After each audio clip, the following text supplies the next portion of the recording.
My dear student, class 9 के इस YouTube channel में आपका स्वागत है। कल मैंने आपको प्रेजेंट कंटिन्यूस पढ़ाया। आज टेंस की सीरीज में आगे बढ़ते हुए मैं आपको पास्ट कंटिन्यूस के कुछ एग्जांपल्स दूंगा और आपको बताऊंगा पास्ट कंटिन्यूस सेंटेंस को किस प्रकार बनाया जाता है। तो बिना देर किए हम शुरू करते हैं। पास्ट कंटिन्यूस, रहा था, रही थी, ये इसकी आइडेंटिफिकेशन है। दो आइडेंटिफिकेशन है। अब आप अगर प्रेजेंट से कंपेयर करें इसकी, तो प्रेजेंट में जो है यहाँ पर है लगा था, यहाँ पर भी है था, रहा है, रही है, पर यहाँ पर पास्ट है इसलिए था है। प्रेजेंट मतलब है और पास्ट का मतलब होता है था।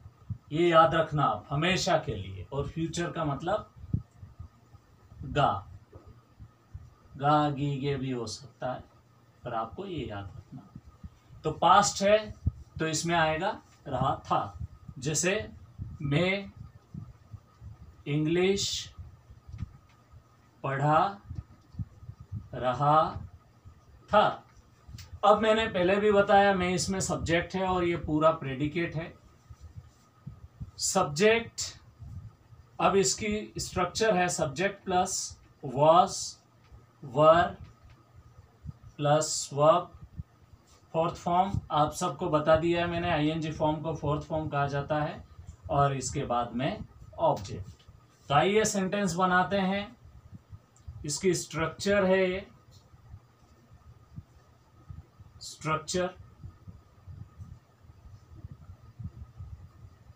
स्ट्रक्चर में आप देखिए, सब्जेक्ट इसमें आई है और चूंकि आई के साथ में वॉज लगता है तो आई वॉज। पढ़ाने को इंग्लिश में बोलते हैं टीचिंग, तो इसमें आएगा आई वॉज टीचिंग इंग्लिश। क्या पढ़ा रहा था? इंग्लिश पढ़ा रहा था। I was teaching English. ये बना इसका पॉजिटिव सेंटेंस। इसी का नेगेटिव सेंटेंस देख लेते हैं।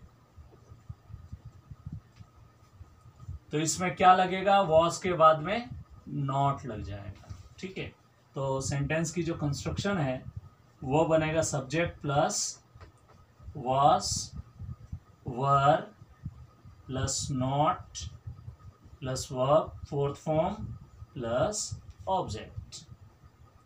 तो सेंटेंस कैसे बनेगा?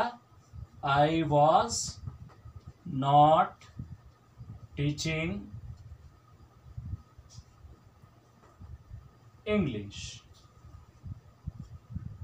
I was not teaching English. तो यह सेंटेंस इस तरह से बनेगा, नेगेटिव सेंटेंस। अब मैं आपको बताता हूं इंट्रोगेटिव सेंटेंस किस तरह से बनाया जाता है। इसी का इंट्रोगेटिव सेंटेंस। इंट्रोगेटिव में क्या होगा?